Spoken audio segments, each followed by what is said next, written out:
Okay. So from today class we are going to start this series PYQ हम लोग discuss करेंगे। और अगर टाइम रहेगा तो मॉर्निंग क्लास भी स्टार्ट करेंगे ताकि वहाँ पर हम लोग थ्योरी पढ़ पाएंगे। ओके, क्योंकि नेक्स्ट मंथ में एग्जाम है, so we have to cover all the theory as well as PYQ also. Okay,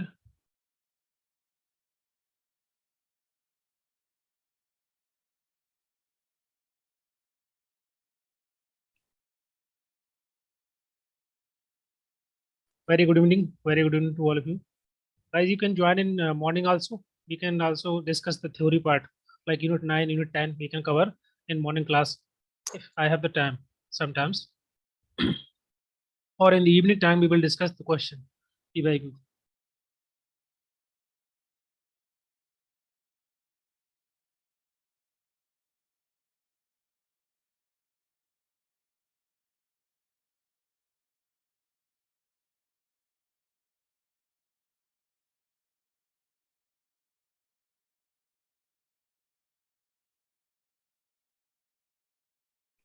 सभी लोग मॉर्निंग क्लास ज्वाइन कर सकते हैं क्या?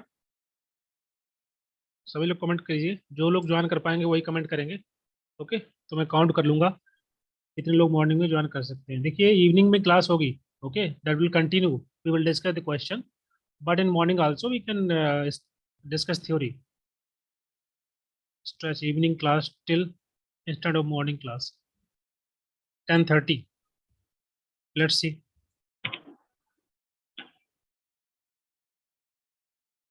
Okay,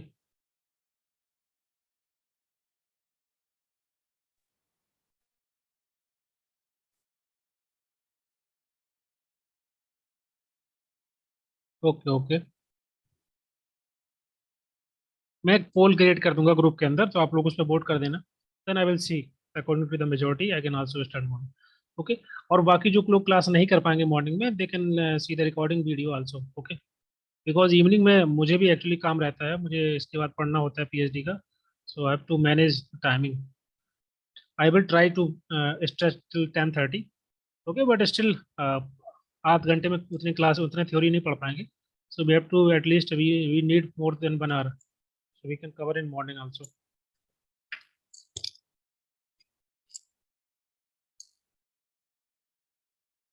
Okay, so from today class we are going to start this PYQ. Okay, so इस यहाँ पर हम लोग क्वेश्चन डिस्कस करेंगे और हर एक क्वेश्चन आपको आंसर देना है। Then I will discuss about the question. Please mute everybody.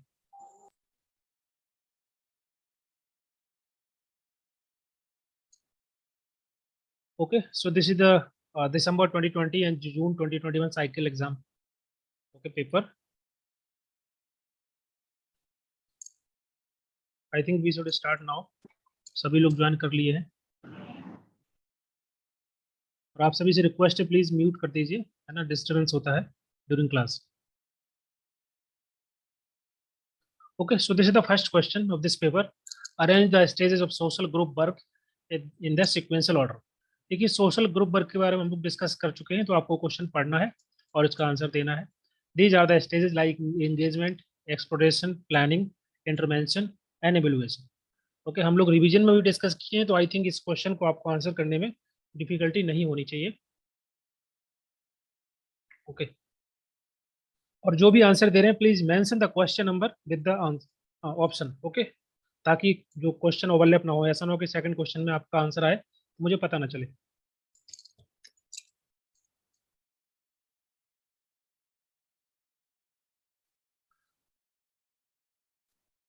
Rupali जन A, Jayashree first A. Okay, next.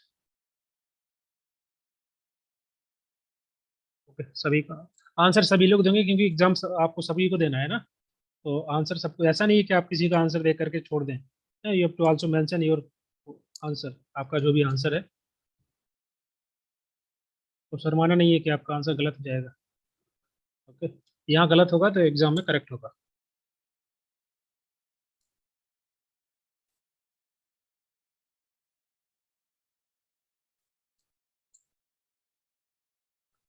So most of the answer first आ रहे हैं। फर्स्ट का मतलब है कि यहाँ पर ऑप्शन जो दिया है ABCDE। सबसे पहले सोशल ग्रुप वर्क की बात करें तो यहाँ पर जो स्टेजेस होती है, ओके, पहला स्टेज होता है सोशल ग्रुप वर्क के अंदर एंगेजमेंट। एंगेजमेंट का मतलब होता है कि जहाँ पर लोग जो है, एक समूह, एक ग्रुप है जहाँ पर सोशल वर्कर, प्लीज म्यूट, यहाँ पर कुछ लोग mic open, okay. So these are some step in social group work जो हम लोग डिस्कस किए थे डिस्कशन पार्ट में, इसमें रिवीजन पार्ट में। सबसे पहले होता है engagement. Engagement between the social worker and the group. Group का मतलब यहाँ पर नंबर ऑफ इंडिविजुअल्स होंगे जिनकी एक जैसी प्रॉब्लम होती है, ओके। चाहे हेल्थ को लेकर के हो, चाहे किसी भी एस्पेक्ट को लेकर के हो, प्लीज म्यूट।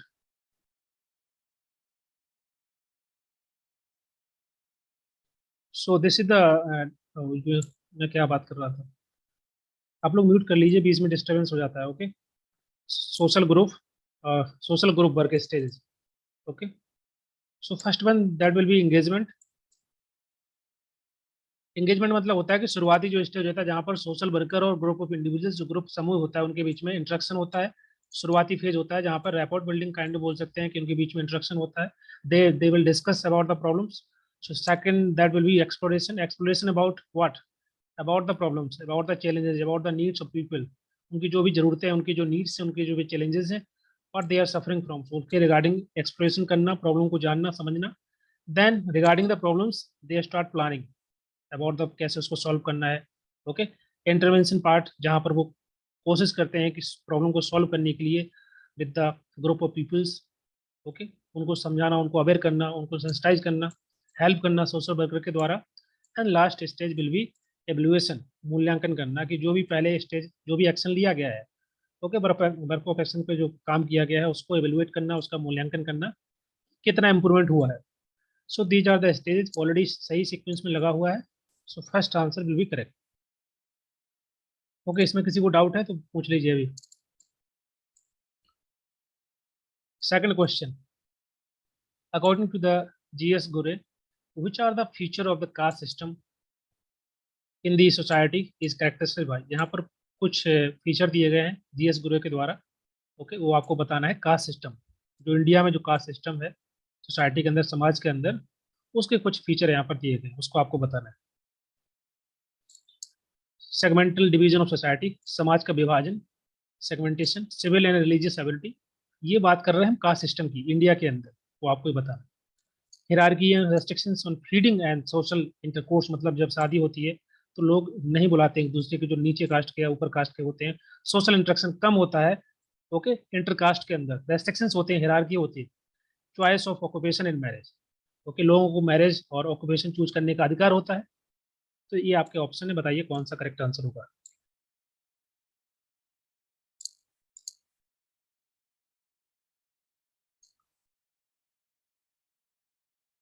सभी लोग क्वेश्चन नंबर के साथ आंसर देंगे।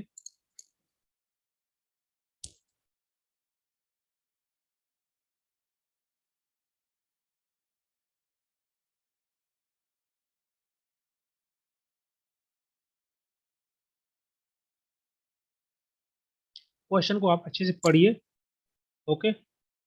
ऑप्शन जो दिए हैं उनको पढ़ना है, फिर आंसर देना है। You can take time, then give the answer, okay. I will wait for 30-40 second.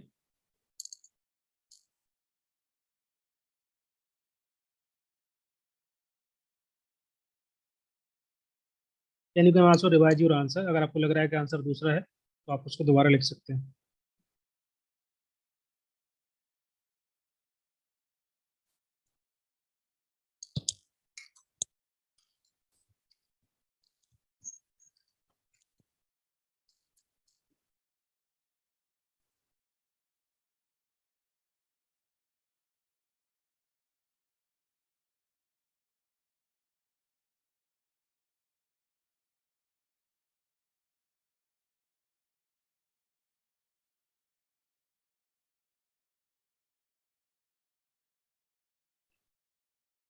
And C, okay. Now जिनके आंसर डी या सी हैं उनको देखिए। पहले तो आप ऑप्शन देखिए, आपको पहले ऑप्शन भी देखना है और ऑप्शन को एलिमिनेट करना सीखना होगा, क्योंकि आजकल क्वेश्चन जो है इस प्रकार के आ रहे हैं जहां पर सभी में ए है। इसका मतलब ये कि एक आपको पढ़ने की जरूरत है नहीं, क्योंकि सभी में ए है, इसका मतलब ये तो आंसर होगा ही होगा, ओके। आप देख लेते हैं सी यहाँ पर किस किस में है, और डी देख लेते हैं। यहाँ से अगर डी होगा तो ये दो ऑप्शन बचेंगे, बाकी ये एलिमिनेट। देखिए अगर डी ऑप्शन होगा आंसर में तो इसका मतलब है कि option A option B eliminate कर देंगे क्योंकि यहाँ डी नहीं है। ओके, तो choice of occupation and marriage, जब हम बात करेंगे कास्ट सिस्टम की, तो कास्ट सिस्टम के अंदर, ओके, हम लोग इंडिया में रहते हैं ना, पता होना चाहिए कि जो ऑक्यूपेशन की चॉइस नहीं होती है, जिसका जन्म जिस जाति में हुआ है, जिस कास्ट में हुआ है, वो उसी वही काम करता है।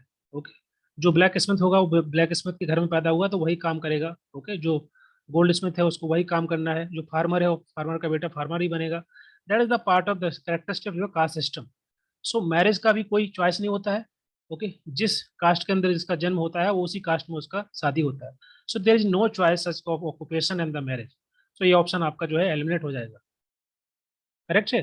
जो ये डी अगर ऑप्शन नहीं होगा तो इसका मतलब ऑप्शन नंबर सी एलिमिनेट हो गया और ऑप्शन डी भी एलिमिनेट हो गया। यहाँ तक क्लियर है। अब आपके पास दो ही ऑप्शन बचे हैं और आपको देखना है बी और सी में, क्योंकि ये तो दोनों में है। बी और सी में एक ही आंसर होगा, तो बी और सी को देख लेते हैं। सी जैसे यहाँ पर दिया है, hierarchy and restrictions on the feeding and social intercourse. इसका मतलब है कि कास्ट सिस्टम के अंदर, ओके, फीडिंग पर रेस्ट्रिक्शंस, इसका मतलब है कि जैसे फॉर एग्जांपल कहीं किसी घर में शादी होती है, मैरिज होती है, तो जनरली जो दूसरे कास्ट के लोग होते हैं या जिनको सो कॉल्ड जो नीचे कास्ट के लोग होते हैं उनको नहीं बुलाया जाता है या कम इंटर वो होता है, रेस्ट्रिक्शंस होता है। एक प्रॉपर हायरार्की बनी है कास्ट सिस्टम के अंदर कि ये किस कौन किस जाति का है, कौन किस इसके सोशल इंटरेक्शन में जाएगा, फेस्टिवल है या मैरिज है, जहाँ पर गैदरिंग होती है वहाँ पर लोग नहीं जाते हैं, केवल अपनी कास्ट के लोग बुलाते हैं, या जो अपर कास्ट के लोग होते हैं उनको बुलाया जाता है, जो लोअर कास्ट के लोग होते हैं उनको नहीं बुलाया जाता है। तो बोल सकते हैं हिरार्की या रेस्ट्रिक्शंस है, फीडिंग में भी है और सोशल इंटरकोर्स के अंदर भी है। तो सी आंसर करेक्ट होगा। सी किसमें है? केवल बी ऑप्शन में है। ओके, ए और सी दोनों करेक्ट हो जाएंगे। अब आपको ऑप्शन फर्स्ट देखने की जरूरत भी नहीं है क्योंकि यहाँ पर ऑप्शन बी दिया ही नहीं है। लेकिन हम देख सकते हैं यहाँ पर सिविल एंड रिलीजियस एबिलिटी या राइट बोल सकते हैं। तो सिविल अगर हम बात करेंगे कास्ट सिस्टम की जहाँ पर इतना रेस्ट्रिक्शन से इतने हायरार्की बना हुआ है, तो वहाँ पर सिविल राइट्स कैसे हो सकते हैं? बहुत सारे लोग होते हैं जो कि नीचे तबके से होते हैं, वनरेबल सेक्शन होता है, उनको अधिकार नहीं होते हैं। ओके, हाँ मैं वही बता रहा हूँ। ओके, सिविल एबिलिटी बोल सकते हैं, सिविल राइट्स बोल सकते हैं। क्योंकि जहाँ पर कास्ट सिस्टम प्रेवलेंट होगा, जहाँ पर एक कान बोल सकते हैं कि जहाँ पर एक जो लोअर कास्ट अपर कास्ट का एक सिस्टम बना हुआ है, तो जो नीचे तबके के लोग होते हैं, वनरेबल होते हैं, वीकर सेक्शन होता है, उनको अधिकार नहीं होते हैं। ओके, वो पूरे के पूरे जो रिसोर्स होते हैं सोसाइटी के, वो उसको एंजॉय नहीं कर पाते हैं। कुछ लोगों को ज़्यादा बेनिफिट मिलता है, कुछ लोगों को कम बेनिफिट मिलता है। So we can say the civil और रिलीजियस एबिलिटी नहीं होते। जो नीचे कास्ट के लोग होते हैं वो मंदिर में नहीं जा सकते, तो अभी तो जा सकते हैं, लेकिन अगर हम बात करें जब जीएस गुरु के द्वारा ये लिखा गया था इसके बारे में, कास्ट सिस्टम के बारे में, तो उस टाइम पर उन्होंने बताया कि किस प्रकार से जो नीचे नीचे कास्ट के लोग होते हैं वो उनको रेस्ट्रिक्शंस होता है, वो रिलीजियस जो रिचुअल्स होते हैं वो सही से परफॉर्म नहीं कर सकते मंदिर में जा करके। तो ये आपका ऑप्शन गलत हो जाएगा। करेक्ट है। So option number B will be right. Clear है? इसमें कोई कोई डाउट क्वेश्चन में? क्वेश्चन नंबर सेकंड में।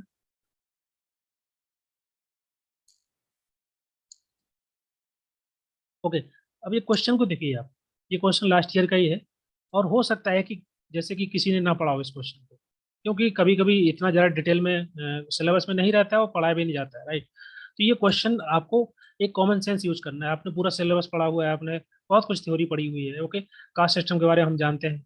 ओके, इंडिया में रहते हैं तो कास्ट सिस्टम के बारे में सब जानते हैं। तो कॉमन सेंस यूज करेंगे तब भी इसका आंसर लगा सकते हैं। कुछ लोगों के लिए क्वेश्चन कठिन हो सकता है कि सर ये क्वेश्चन तो आउट ऑफ सिलेबस है, इसके बारे में तो पढ़ा ही नहीं गया था या नहीं रहता है बुक के अंदर। तो कभी कभी हमको अपना कॉमन सेंस यूज करना पड़ता है कि बेसिकली, ओके, हम लोग सोशल वर्क पढ़ रहे हैं ना, सोसाइटी के बारे में, सोसाइटी की प्रॉब्लम्स के बारे में, तो थोड़ा कॉमन सेंस यूज करेंगे, ऑप्शन चूज करेंगे, सही तरीके से एलिमिनेट करेंगे, तो आंसर लगा सकते हैं। कोई क्वेश्चन बाहर से भी आ जाए तब भी आंसर लगा सकते हैं। और इस पेपर के अंदर बहुत सारे ऐसे क्वेश्चन हैं जिनको आप कॉमन सेंस यूज करके, समझ करके, अंडरस्टैंडिंग डेवलप करके आंसर लगा सकते हैं। ओके, जैसे यहाँ पर हमने देखा था कि ऑक्यूपेशन मैरिज का चॉइस नहीं होता है, तो दो ऑप्शन एलिमिनेट हो गए थे यहाँ से, और यहाँ में दोनों दो ऑप्शन कॉमन थे, केवल एक ही ऑप्शन देखना था। Question number 3, professional social work is has, यहाँ पर किसी यहाँ पर ये चार लोगों के नाम दिए गए हैं, इनके द्वारा ये स्टेटमेंट दिया गया है और इस स्टेटमेंट को पढ़ लीजिए आप। बेसिकली इन्होंने ये बात बताई है कि हमारे देश के अंदर भी जो है, जो सोशल वर्क का अगर हम बात करें, प्रोफेशनल सोशल वर्क के बारे में इन्होंने बताया है, एंशियंट इंडिया के अंदर भी इस काइंड ऑफ सोशल वर्क पहले था, लेकिन उसका दूसरा रूप था, लेकिन अभी बाद में उसको अडॉप्ट किया गया as a professional social work, उसके बारे में उन्होंने बात की है। तो कौन सा आंसर करेक्ट होगा?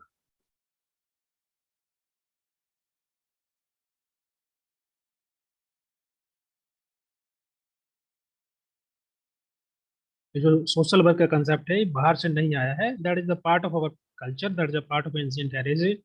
ओके, उसको अनडाउटली बाहर से अडॉप्ट किया गया है, like third part of our country and has the soul and the body of its one.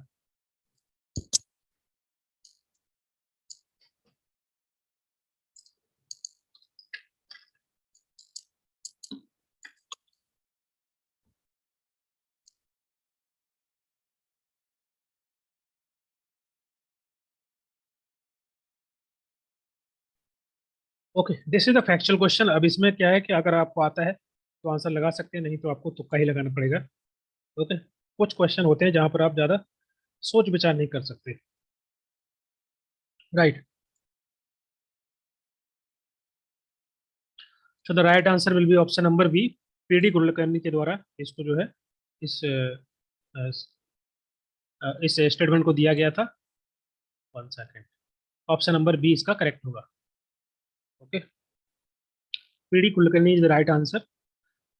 इनके इनका एक वर्क था indigenous base of social work profession in India, the indigenous base of social work profession in India. India में social और profession के बारे में इन्होंने बताया था इंडिजिनियस तरीके से कि किस प्रकार से इंडिया के अंदर पहले से एग्जिस्ट करता है।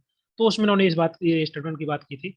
ऑप्शन नंबर बी करेक्ट होगा, आईजीएसडब्ल्यू में, बिल्कुल करेक्ट है। Okay, next question, question number 4। Name calling is a frequently observed with respect to the person with disability because it reflect the hegemony of able body, is an offensive, is acceptable, is an instrument of oppression। कौन सा option इसमें correct हो जाएगा? Name calling का मतलब क्या होता है? ओके, क्वेश्चन को पढ़िए और आंसर दीजिए।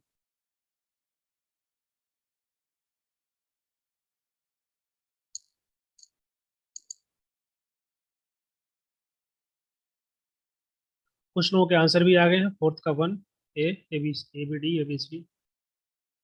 Name calling is a bullying, बिल्कुल करेक्ट है। बुलिंग करना, अब्यूज करना, गलत तरीके के वर्ड यूज करना लोगों को उनको बोलने के लिए। जो पर्सन डिसेबल्ड होते हैं, पर्सन विद डिसेबिलिटी स्पेशली दिया गया है with respect to the person with disability, दिव्यांग लोग जो होते हैं उनको नेम कॉलिंग की जाती है। Of course we can see in our society, right. Name calling only not for the person with disability, जो वर्नेबल सेक्शन है, जो गरीब लोग होते हैं, राइट, उसको उनको भी बोला जाता है। बेसिकली जो वर्नेबल सेक्शन है हमारे समाज का, उन सभी का नेम कॉलिंग की जाती है, या गलत तरीके से बोला जाता है, बुलिंग की जाती है। सो ऑप्शन नंबर कौन सा हो जाएगा? A B. कितने लोग हैं यहाँ पर क्लास के अंदर? वन सेकंड भाई, सभी लोग आंसर देंगे? ओके, ये क्लास रिकॉर्ड हो रहा है ना? One second. हाँ, okay. So which option is correct for this question?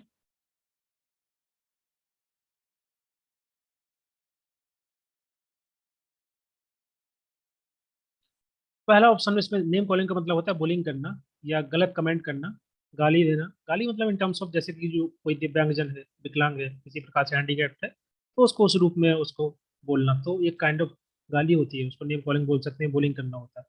So that reflect the hegemony of the abled. Abled का मतलब होता है जो ठीक ठाक है, जो जैसे हम सभी लोग। ओके, 99% ठीक होते हैं, 98%। कुछ लोग डिफरेंटली एबल्ड होते हैं, तो उनको बिकॉज ऑफ हैजमनी, ये दर्शाता है बिकॉज हैजमनी ऑफ एबल्ड, इसी वजह से बुलिंग की जाती है कुछ लोगों की, क्योंकि इन लोगों की मेजोरिटी होती है, हैजमनी होती है। So they can call, they can जो बुलिंग कर सकते हैं, नेम कॉलिंग कर सकते हैं, गाली दे सकते हैं। तो पहला ऑप्शन करेक्ट हो जाएगा। पहला ऑप्शन करेक्ट होगा तो आप देख सकते हैं यहाँ पर ऑप्शन नंबर डी एलिमिनेट हो जाएगा, क्योंकि यहाँ पर ये ऑप्शन नहीं है करेक्ट। आप देख लेते हैं यहाँ पर, बी दोनों में है। बी क्या है? इज एन ऑफेंसिव, तो ये भी करेक्ट है। इसका मतलब ऑप्शन नंबर सी भी एलिमिनेट हो जाएगा। ओके, अब देखते हैं option number C, is acceptable. Acceptable है क्या? बिल्कुल नहीं है। This is not acceptable. किसी को नेम कॉलिंग करना, बोलिंग करना, गाली देना, it is not acceptable in society. Okay, तो इसका मतलब क्या हुआ कि ऑप्शन नंबर सी नहीं होगा करेक्ट। तो सी नहीं होगा तो ये आपका ऑप्शन ये भी एलिमिनेट हो जाएगा। बाकी एक ही ऑप्शन बचा हुआ है, ऑप्शन नंबर फर्स्ट करेक्ट हो जाएगा। So it is an instrument of operation. Okay, oppress करने का एक तरीका होता है, एक इंस्ट्रूमेंट होता है, बिल्कुल करेक्ट है। लोगों को गाली देना, नेम कॉलिंग करना, बुलिंग करना, उनको परेशान करना, it the kind of operation ना। So option number first correct हो जाएगा। इसमें किसी को डाउट है?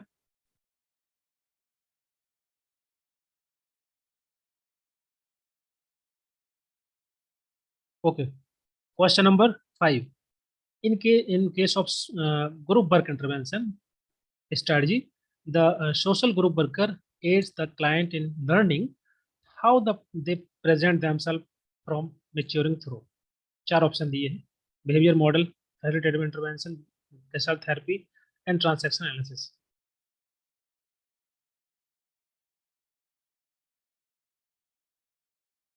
कौन सा ऑप्शन करेक्ट होगा?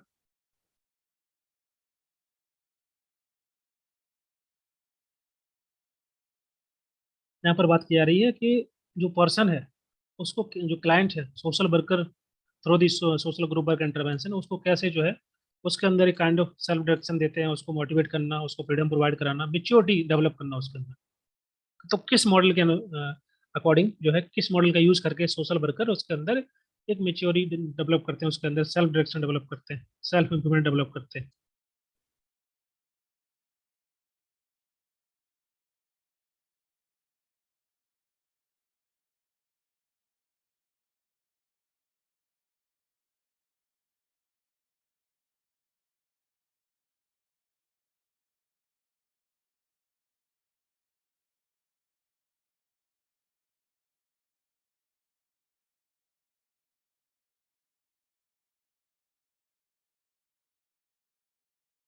फर्स्ट क्यों नहीं होगा?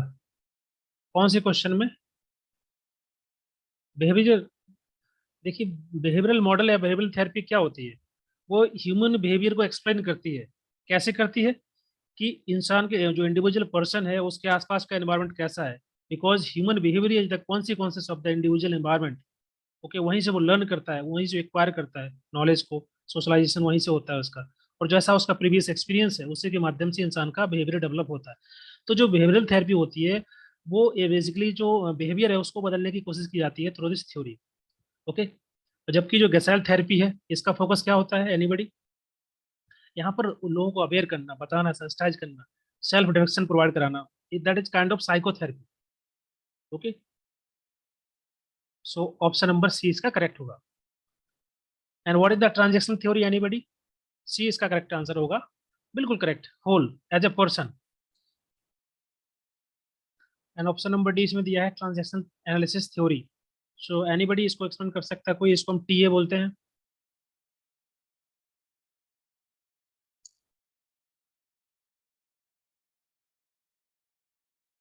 What is the facilitated intervention? Kind of doctor जैसे पेशेंट को हेल्प करता है, फैसिलिटेट करता है, सोशल वर्कर उसको फैसिलिटेट करता है, दैट इज कॉल्ड एज। ये बहुत, ये बोल सकते हैं, ब्रॉडर टर्म है। इससे इस ऑप्शन को देख करके आप इसका आंसर नहीं लगा सकते क्योंकि that is very broader.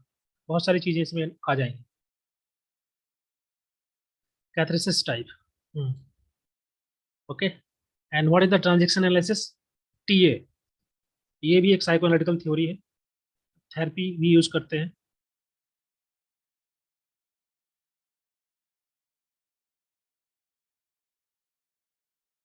Transaction analysis theory basically बताती है कि इंटरेक्शन के माध्यम से हम पर्सन से जब इंटरेक्ट करेंगे, मान लीजिए कोई पेशेंट है, क्लाइंट है, उससे इंटरेक्ट करेंगे तो हम ये बता सकते हैं कि उसका बिहेवियर किस प्रकार का है।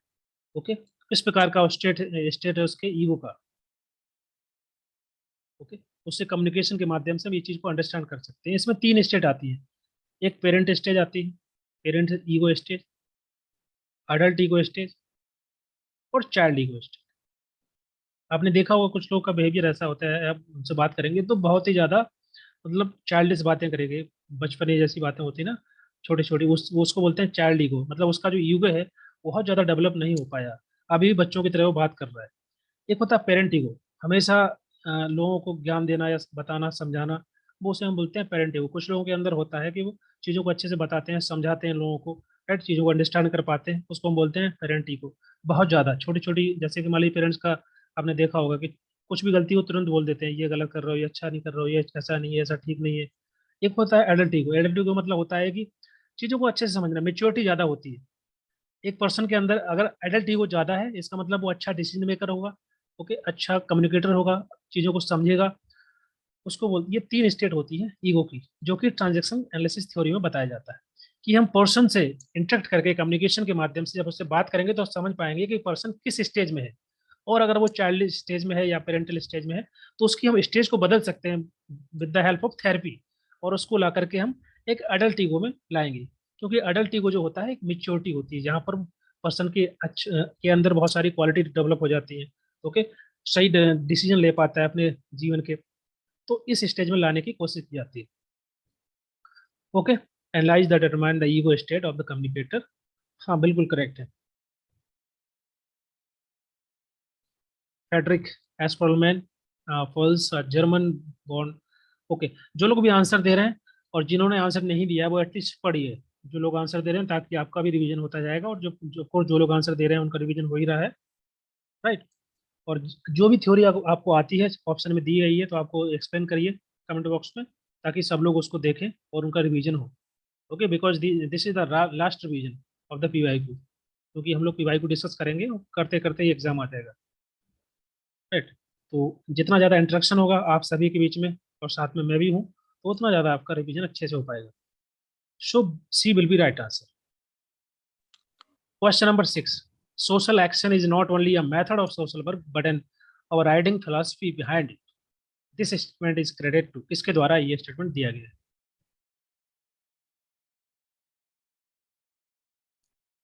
And this is the factual question. अगर आपको पता है, आपने पढ़ा है, तो आंसर दे सकते हैं, अदरवाइज फिर आपको तुक्का ही लगाना पड़ेगा।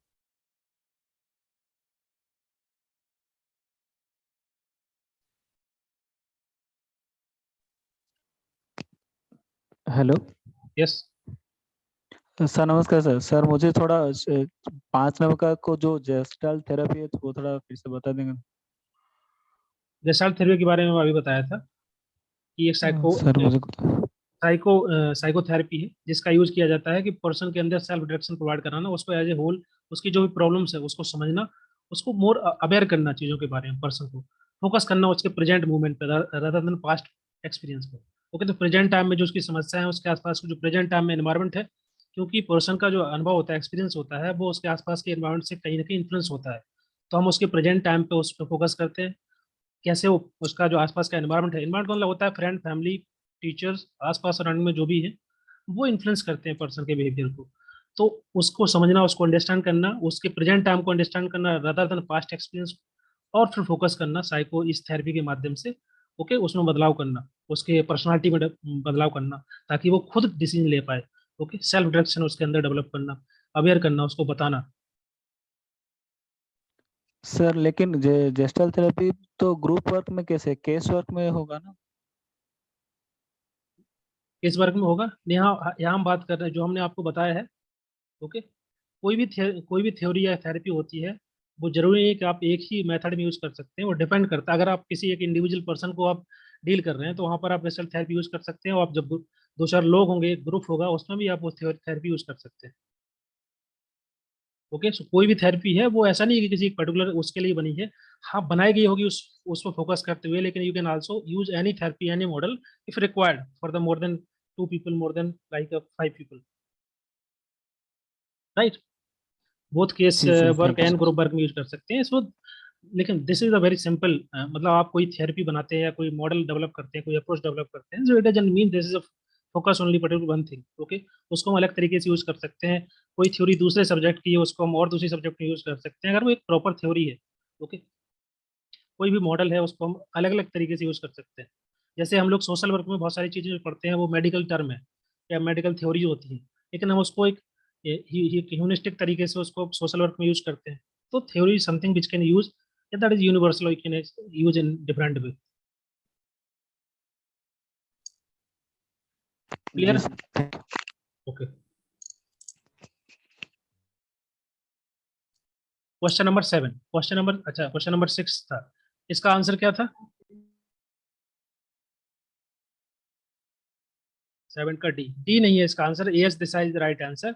And this is a factual question, इसको आपको याद कर लेना है, इसमें समझाने के लिए ऐसा कुछ है नहीं। Okay, next question, question number 7। और इसमें जो चारों थ्योरी दी है इनको पढ़ लेना। देखिए, कोई भी थ्योरी एग्जाम में एक चीज आपको याद रखना है कि जो क्वेश्चन एग्जाम में आते हैं जरूरी नहीं कि सेम टू सेम क्वेश्चन आ जाए। May be question come from this theory, transaction theory, गसाल थ्योरी, फैसिलिटेटिव इंटरवेंशन या बिहेवियरल मॉडल, कोई भी क्वेश्चन आ सकता है. So you have to go through all the option and this is the right way to solve the PYQ. Okay, चाहे आप पिछले 5 सालों की ही सॉल्व करिए, लेकिन 5 सालों के ऐसे सॉल्व करिए क्वेश्चन कि कोई भी अगर क्वेश्चन आ जाता है एग्जाम में सेम टू सेम क्वेश्चन या फिर उससे रिलेटेड क्वेश्चन, तो आपको गलत नहीं होना चाहिए. ओके, क्वेश्चन नंबर 7 का आंसर दीजिए.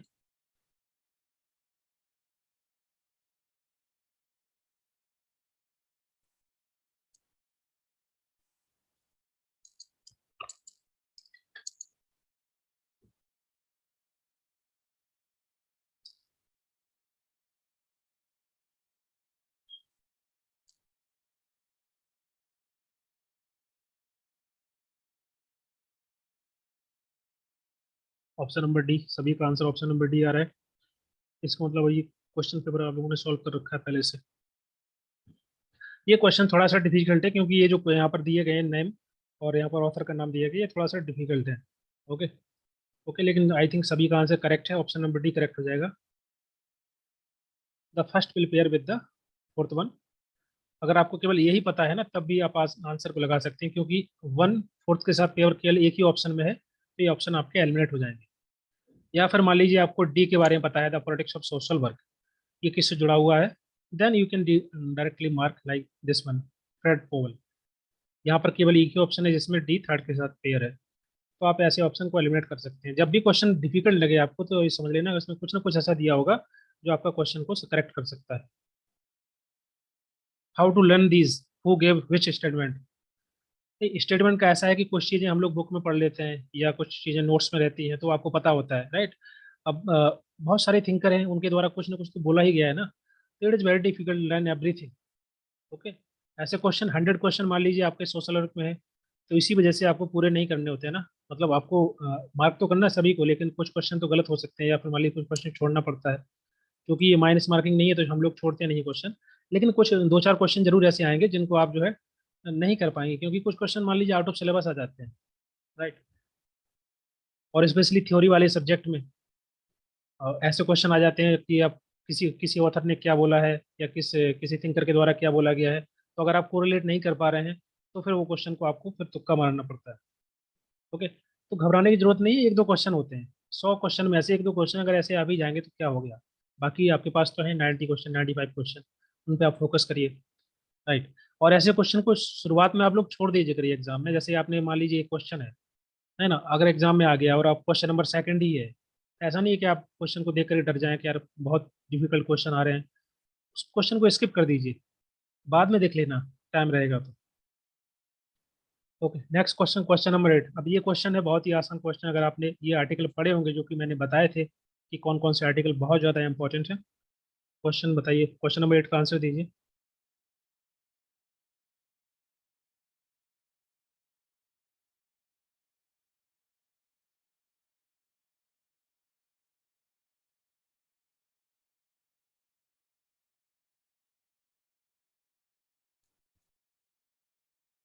क्वेश्चन को आराम से पढ़िए, समझ लीजिए, क्योंकि यहाँ से एग्जाम में क्वेश्चन आ सकते हैं.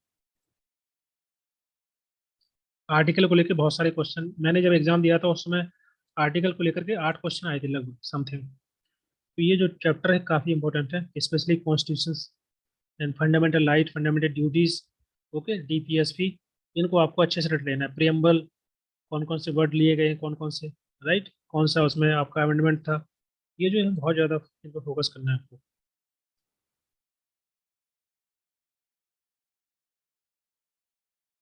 P Y Q M C को देखो, जो क्वेश्चन मैंने उसमें अपलोड किए हैं एप्लीकेशन के अंदर, उसका पीडीएफ तो पॉसिबल नहीं है कि क्वेश्चन उसको मुझे पुट करना पड़ता है कि करके, राइट.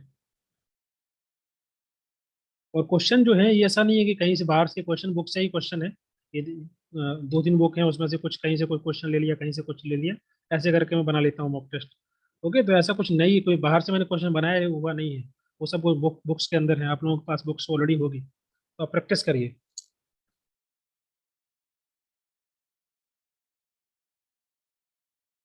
कौन सा आंसर करेक्ट होगा इसका? Option number A, option number C, बहुत लोगों का ऑप्शन ए भी आ रहा है. ओके, आंसर केवल 4-5 लोगों ने ही दिए, सभी लोग आंसर दीजिए please.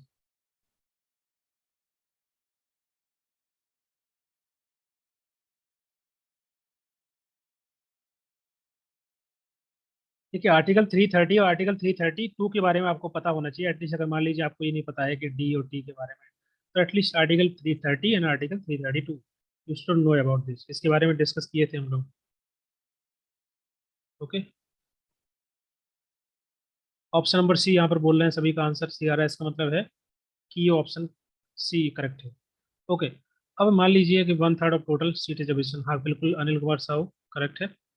So option number D इसमें जो दिया है आर्टिकल 332, जो कि रिलेटेड है आपका reservation of the seats for the SC/ST in legislative assembly, and article 330 जो आपको जुड़ा हुआ है reservation of seats for SC/ST in Lok Sabha. Okay, तो ये आर्टिकल आपको याद करना है। मैंने बताया था कि जितने भी आर्टिकल SC/ST OBC को लेकर के हैं वो बहुत ज़्यादा इंपॉर्टेंट है, उनको आपको अच्छे से पढ़ना है।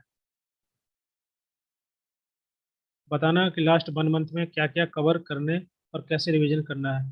शीतल बस, हाँ ओके, मैं एक अलग से वीडियो बना दूंगा, अपने लाइव क्लास में ये डिस्कस कर लेंगे कि लास्ट में आपको क्या क्या पढ़ना है। ओके, देखिए अभी हम लोगों के पास 1 मंथ है, मान लीजिए 1 मंथ है फॉर एग्जाम्पल। ओके, तो इसमें से हम लोग PYQ डिस्कस कर ही रहे हैं, तो आपके यहाँ से PYQ कवर हो जाएंगे जितने भी कर पाएंगे हम लोग, 5-6 सालों के 7 सालों के। और ज़्यादा देखिए, ज़्यादा PYQ करने की जरूरत नहीं होती है, क्योंकि पहले जो क्वेश्चन आते थे बहुत सिंपल क्वेश्चन आते थे। ओके, वैसे क्वेश्चन अब आते भी नहीं है, तो आप 2000 ऐसा नहीं 2012 के आपको करनी पड़ जाए या 2010 के क्वेश्चन सॉल्व करने की जरूरत है। आपके पास टाइम है, आप कर सकते हैं। If you don't have time, just focus on 5 to 7 year और उसको 2-3 बार लगा लीजिए। ओके, वही नए क्वेश्चन है, उसमें नए पैटर्न क्वेश्चन है। ओके, थोड़ा बहुत सिलेबस चेंज हुआ था बीच में ना, तो पुराने PYQ करने की जरूरत होती नहीं है। अगर आपके पास समय है तो कर सकते हैं। सो हम लोग PYQ डिस्कस कर रहे हैं, हो जाएंगे आपके एग्जाम तक। बाकी थ्योरी हम लोग कवर कर ही चुके हैं, बाकी यूनिट 9 यूनिट 10 बची है, तो उसको हम लोग मॉर्निंग क्लास में डिस्कस कर सकते हैं अगर सब लोग ज्वाइन कर लेंगे। ओके, उसके बाद हम लोग डिस्कस करेंगे कुछ अलग से। ओके, जो कि इन सबसे अलग होगा, ताकि एग्जाम जो लास्ट ईयर के जो पेपर हम लोग डिस्कस कर रहे हैं इसको मैं एनालाइज करूँगी, कुछ ऐसा कुछ पढ़ाऊंगा जो कि थोड़ा सा डिफरेंट होगा और एग्जाम में आ सकता है, तो उसको रिवीजन के तौर पर हम लोग ले सकते हैं। ठीक है, तो लेकिन आपको रिवीजन करना है थ्योरी का, क्योंकि थ्योरी रिवीजन आप ही करेंगे, मैं तो कर नहीं सकता आपकी तरफ से। राइट, तो इसका राइट आंसर हो जाएगा ऑप्शन नंबर सी। ओके, यहाँ पर देख सकते हैं 1 second, D will pair with the second. Okay, तो वैसे भी अगर आपको केवल यही पता है, ये वाला ऑप्शन आर्टिकल 332 किससे रिलेटेड है, then you can easily eliminate other option, क्योंकि डी सेकंड किसी में है नहीं, तो ऐसे भी आप एलिमिनेट कर सकते हैं, एक ही ऑप्शन बचेगा। Okay, question number 9, a group consisting of people with formally assign roles work together to achieve the organization goal is called, उसको क्या बोलते हैं, बोलिए।